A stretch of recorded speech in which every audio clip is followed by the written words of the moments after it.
Good morning, student. I am Banphal Maurya. Today in class 11th, we discuss about connective tissue. In previous class, we discuss animal tissue and epithelial tissue, type of tissue. इस चीज़ में हम आपको बता दें कि पिछली कक्षाओं में हमने आपसे डिस्कस किया था, इस चीज़ को पढ़ाया गया था कि एनिमल टिश्यू क्या होते हैं, एनिमल टिश्यू कितने टाइप्स के होते हैं। तो ये आपको बताया गया कि एनिमल टिश्यू 4 प्रकार के होते हैं: एपिथेलियल टिश्यू, कनेक्टिव टिश्यू और मस्कुलर टिश्यू। फिर इसके बाद है नर्वस टिश्यू। तो इपिथेलियल टिश्यू का जो पूरा पोर्शन था वो समाप्त हो चुका था आपका। जो आज हम डिस्कस करने जा रहे हैं उसको हम कहेंगे कनेक्टिव टिश्यू। तो कनेक्टिव टिश्यू क्या होते हैं आज हम देखेंगे किसको, कनेक्टिव टिश्यू।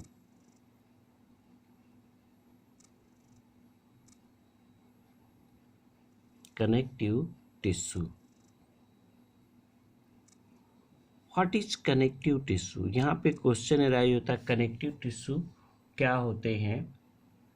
तो कनेक्टिव टिश्यू एक स्पेशल टाइप के टिश्यू होते हैं जो किसी भी एनिमल्स में सबसे एबुंडेंट अमाउंट में पाए जाते हैं, सबसे ज़्यादा मात्रा में पाए जाते हैं।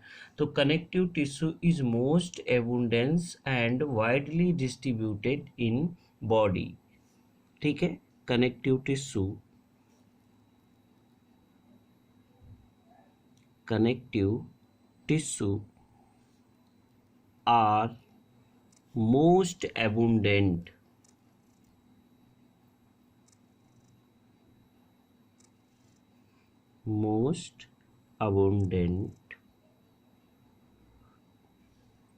and widely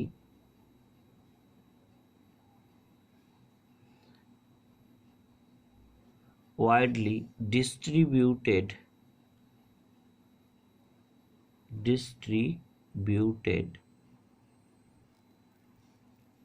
in the body।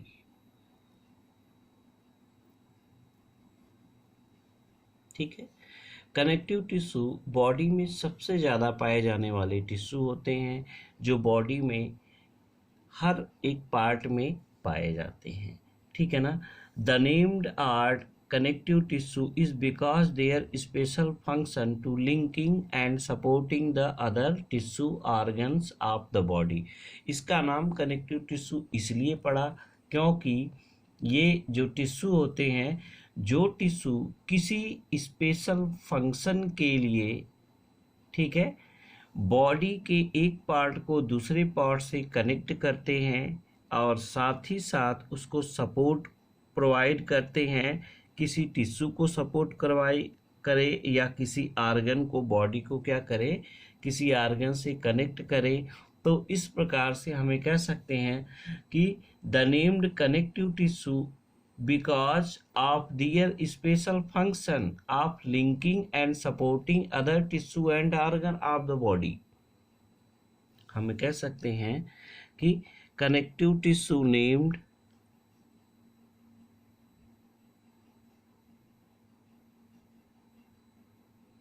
connective tissue are named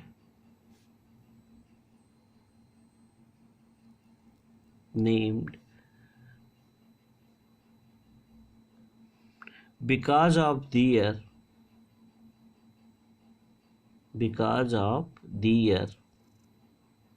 special function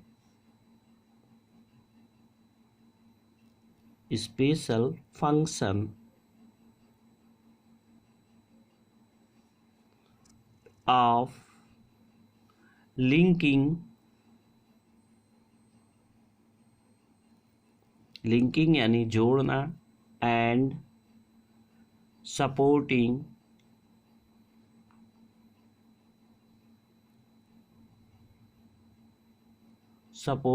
other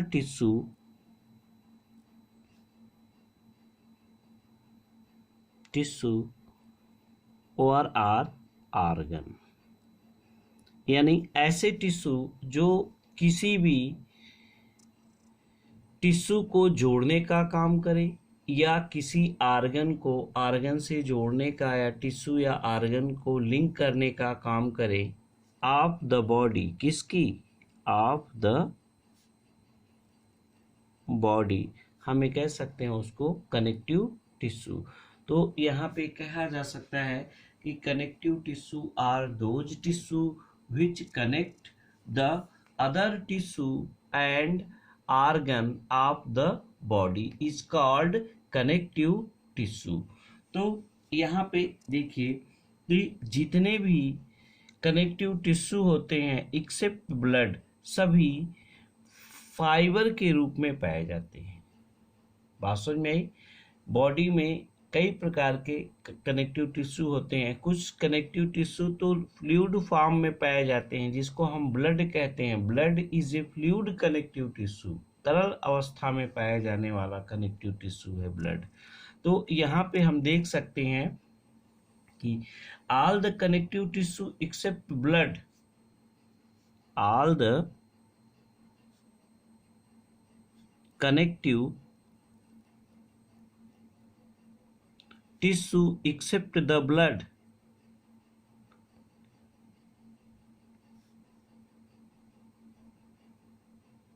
except the blood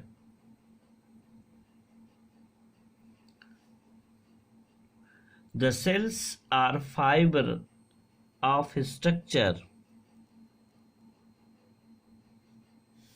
blood, the cells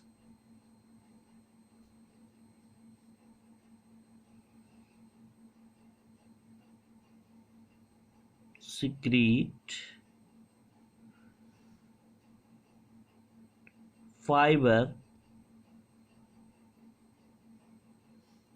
of structure या structural protein.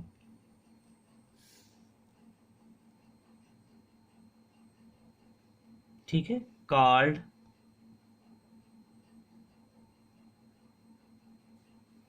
Collagen,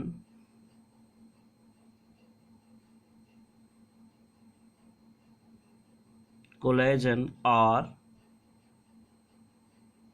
elastin. Elastin यानी जितने भी all the connective tissue except the blood, blood को छोड़कर जितने भी connective tissue होते हैं वो फाइबर के फॉर्म में पाए जाते हैं। ठीक है, और वो प्रोटीन का सिक्रीशन करते हैं। उसी प्रोटीन्स को हम क्या कहते हैं, कोलेजन या इलास्टिन प्रोटीन के नाम से जानते हैं। उसी को क्या कहते हैं, कोलेजन या फिर इलास्टिन प्रोटीन के नाम से जानते हैं।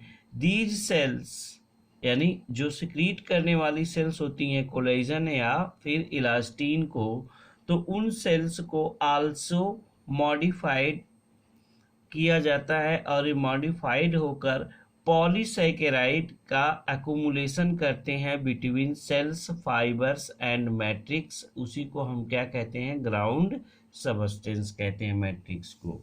तो हमें कह सकते हैं these are also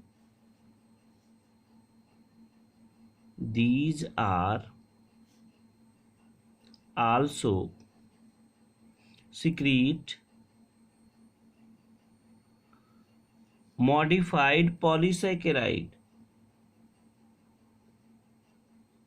modified polysaccharide। ये किसको सिक्रीट करती हैं, मॉडिफाइड पॉलीसैकेराइड को, which accumulate between cell and fibre, जो किसके बीच में पाई जाती हैं, सेल्स और फाइबर के बीच में पाई जाती हैं। विच accumulate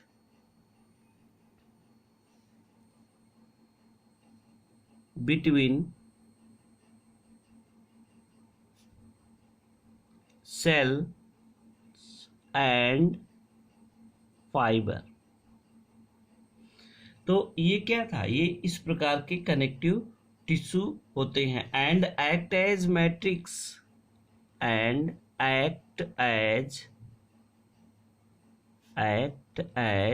मैट्रिक्स, और ये मैट्रिक्स की तरह व्यवहार करती हैं, जिसको हम ग्राउंड सबस्टेंस कहते हैं मैट्रिक्स को।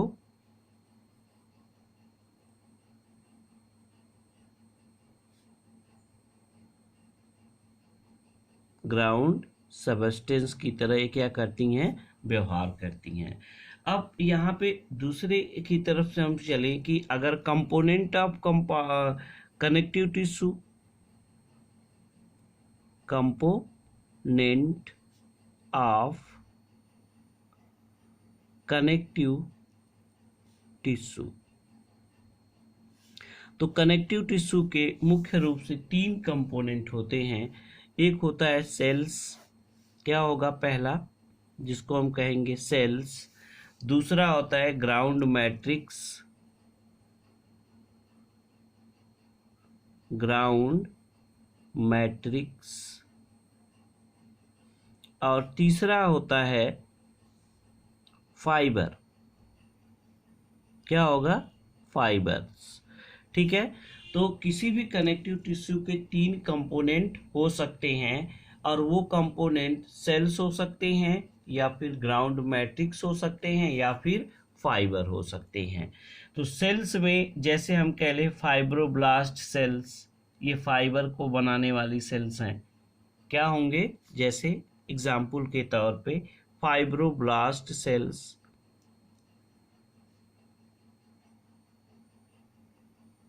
Fibroblast sales. ठीक है, तो जैसे फाइब्रोब्लास्ट सेल्स क्या करती हैं, ये fibroblast cells largest and most abundant cells होती हैं कनेक्टिव टिश्यू के, और ये साइटोप्लाज्म में रिच होती हैं, और इनमें rough endoplasmic reticulum main function के द्वारा सिक्रीट करके प्रोटीन्स का डिफरेंट फाइबर बनाते हैं। किसके, प्रोटीन के डिफरेंट फाइबर बनाते हैं। They also secrete most part of ground matrix, ये ग्राउंड मैट्रिक्स को भी सिक्रीट करते हैं।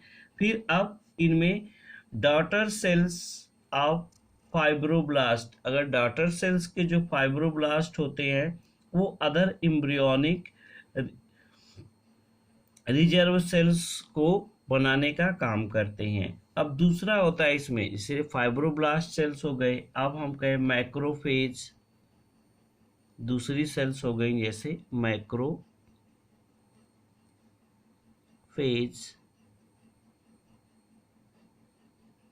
तो मैक्रोफेज ऐसी सेल्स होती हैं कि जो दूसरी सेकेंड मैक्सिमम सेल्स में पाई जाती हैं। ये मैक्रोफेज साइटोप्लाज्म में स्पेशल काइंड की होती हैं, जो डिफरेंट काइंड के पैथोजन को किल करने में रिस्पॉन्सिबल होती हैं। ठीक है, तो ये 2 प्रकार की सेल्स, अगर हम कह लें कि कंपोनेंट ऑफ कनेक्टिव टिश्यू, तो कंपोनेंट कनेक्टिव टिश्यू के मुख्य रूप से 3 ही होते हैं। फर्स्ट होता है सेल्स, और सेल्स में क्या होता है, फाइब्रोब्लास्ट सेल्स होंगी या मैक्रोफेज सेल्स होंगी। ठीक है, अब ग्राउंड मैट्रिक्स के रूप में कनेक्टिव टिश्यू अगर होता है तो इसका कितना पार्ट होता है, इसमें जो होगा पहला, इसको हम कहेंगे ग्लाइकोप्रोटीन, ग्लाइकोप्रोटीन के फॉर्म में होगा, ग्लाइकोप्रोटीन, या फिर म्यूकोपॉलीसैकेराइड, या फिर किस फॉर्म में होगा, म्यूकोपॉलीसैकेराइड के फॉर्म में होगा, mucopolysaccharide,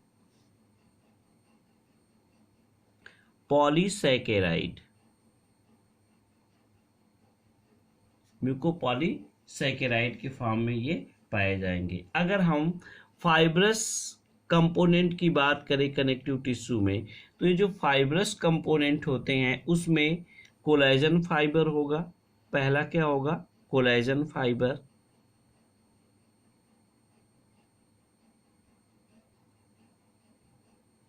collagen fibre, collagen fibre को हम व्हाइट फाइबर के नाम से भी जानते हैं।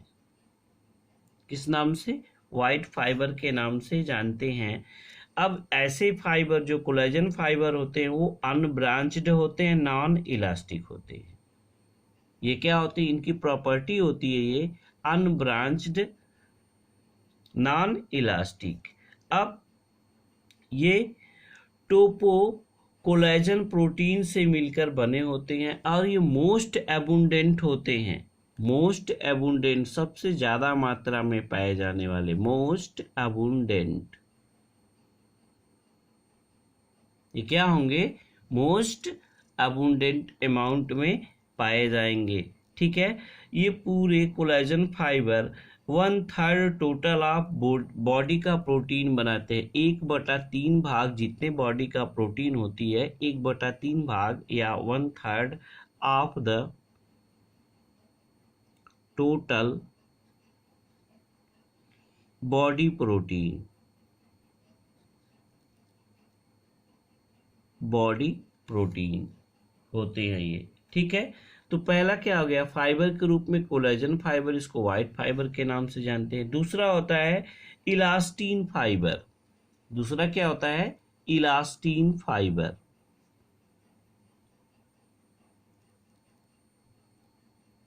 इलास्टीन फाइबर, तो इलास्टीन फाइबर को हम एलो फाइबर के नाम से जानते हैं। किसके नाम से? एलो फाइबर इसको कहा जाता है। तो ये एलो फाइबर जो होते हैं, ये जनरली ब्रांच्ड होते हैं और इलास्टिक होते हैं। ये कैसे होते हैं? Branched, elastic. ये ब्रांच्ड होते हैं, इलास्टिक होते हैं, और ये बने किसके होते हैं? ठीक है, तो ये मुख्य रूप से 1000 ईयर तक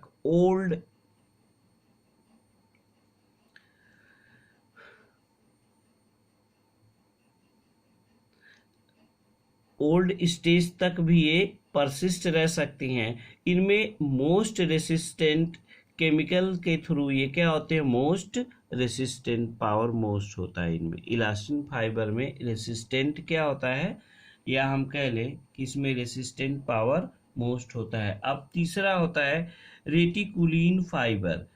हाईली ब्रांच्ड फाइबर जो होता है उसको हम कहते हैं रेटिकुलिन फाइबर। तीसरा होता है रेटिकुलिन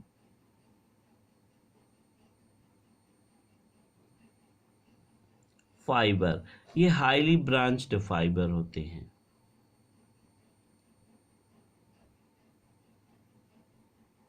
हाईली ब्रांच्ड फाइबर। ठीक है, तो ये कंपोनेंट हो गए फाइब्रस पार्ट के, यानी जो कनेक्टिव टिश्यू के कंपोनेंट 3 प्रकार के पाए गए, जैसे सेल्स है, ग्राउंड मैट्रिक्स है और फाइबर है। तो सेल्स में 2 प्रकार के होंगे जो कनेक्टिव टिश्यू को बनाने में इन्वॉल्व होंगे, एक फाइब्रोब्लास्ट और दूसरा मैक्रोफेजेज सेल्स होंगी। और ग्राउंड मैट्रिक्स जो सेल्स कनेक्टिव टिश्यू के बनाते हैं, उसमें ग्लाइकोप्रोटीन मुख्य रूप से होता है और म्यूकोपॉलीसैकेराइड होता है। ठीक है, तो म्यूकोपॉलीसैकेराइड को हम प्रायः एक और नाम से जानते हैं जिसका नाम होता है हाइलुरोनिक एसिड। ठीक है, और फाइबर के रूप में कोलेजन फाइबर होता है, इलास्टीन फाइबर होता है जिसको येलो फाइबर के नाम से जानते हैं, और मोस्ट हाईली ब्रांच्ड फाइबर जिसको रेटिकुलिन फाइबर के नाम से जानते हैं। अब जैसे हम कह लें यहाँ पे कि मास्ट सेल्स या माइक्रोफेजेज सेल्स, यहाँ सेल्स में अगर हम फिर दोबारा इंटर करें तो यहाँ देखेंगे कि जो मैक्रोफेज होती हैं, क्या होती हैं? मैक्रोफेजेज होती हैं। ये मुख्य रूप से लंग्स में पाई जाती हैं, लीवर्स में कफर सेल्स। जैसे लंग्स में कौन सी मैक्रोफेज होंगी? Dust cells. लंग्स में कौन सी पाई जाएंगी? Dust sales. लीवर में कफर सेल्स। लीवर में क्या होंगी? Kupffer cells, Kupffer cell. ठीक है, और ब्लड में मोनोसाइट।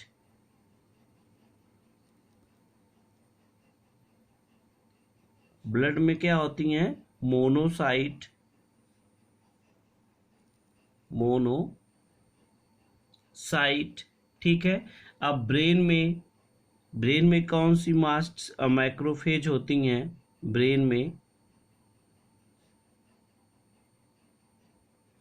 तो ब्रेन में जो होती हैं उसको हम कहते हैं माइक्रोग्लिया सेल, माइक्रोऑग्लिया।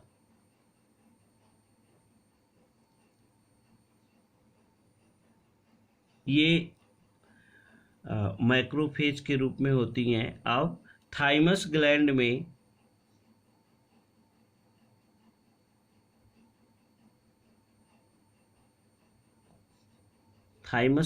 में भी पाई जाती हैं। तो थाइमस ग्लैंड में हेसेल्स ग्रेन्यूल्स के रूप में होती हैं, हेसेल्स ग्रेन्यूल।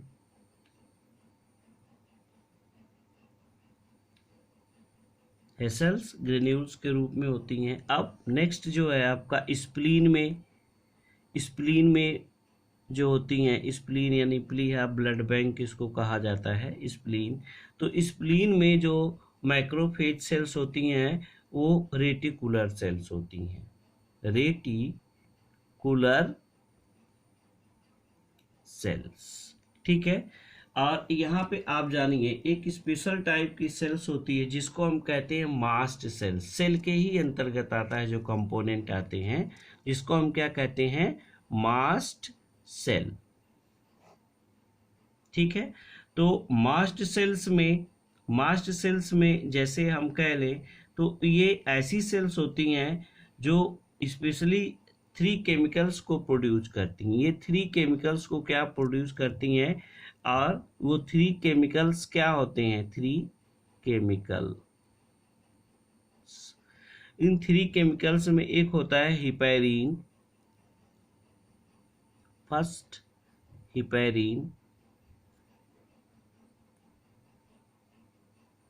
हिपैरिन ये एक स्पेशल टाइप का कार्बोहाइड्रेट होता है और एंटी कोगुलेंट होता है, ब्लड को थक्का जमने से रोकता है, एंटी कोगुलेंट।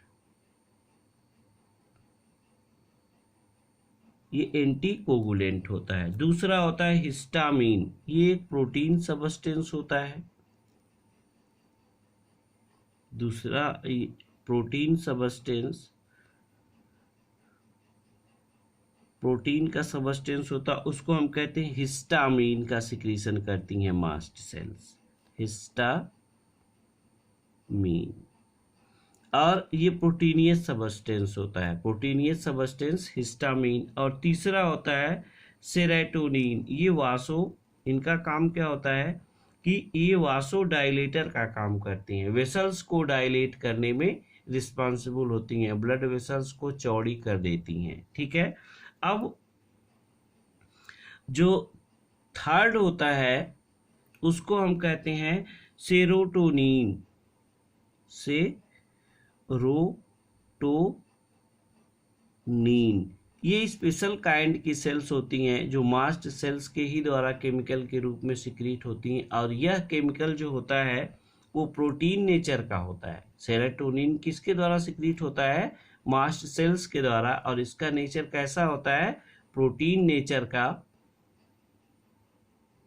और इनका फंक्शन क्या होता है कि ये वेसल्स को कॉन्स्ट्रिक्ट करने का काम करती हैं, इसीलिए इसको हम वासो कॉन्स्ट्रिक्टर के नाम से जानते हैं।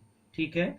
तो ये 3 प्रकार की सेल्स हो गई, यानी कहने का मतलब जो कंपोनेंट है कनेक्टिव टिश्यू को वो सेल्स के रूप में भी हो सकता है और वो ग्राउंड मैट्रिक्स और फाइबर के रूप में भी हो सकता है। तो सेल्स के रूप में अगर होगा तो पहला फाइब्रोब्लास्ट सेल्स होगा, मैक्रोफेजेज सेल्स होंगी जो कि डिफरेंट पार्ट में पाई जाती हैं, यहाँ पे आपको बताया गया है। ठीक है। और तीसरा होता है मास्ट सेल्स। तो मास्ट सेल्स एक स्पेशल सेल्स होती है जिससे 3 केमिकल सिक्रीट होते हैं। हिपैरिन ये कार्बोहाइड्रेट होता है, एंटीकोगुलेंट होता है। ठीक है। दूसरा होता है हिस्टामिन, ये प्रोटीन होता है, ये वासो डायलेटर यानी वेसल्स को चौड़ा करने में रिस्पॉन्सिबल होता है। और तीसरा होता है सेरोटोनिन, ये प्रोटीन नेचर का होता है और वासो कॉन्स्ट्रिक्शन यानी वेसल्स को कॉन्स्ट्रिक्ट या सिकोड़ने में हेल्प करते हैं। तो इस प्रकार से ये कनेक्टिव टिश्यू हैं। अब नेक्स्ट टॉपिक में हम बताएंगे type of connective tissue. Type of connective tissue, तो ये टॉपिक का वीडियो हम नेक्स्ट डे जारी करेंगे। तब तक के लिए धन्यवाद।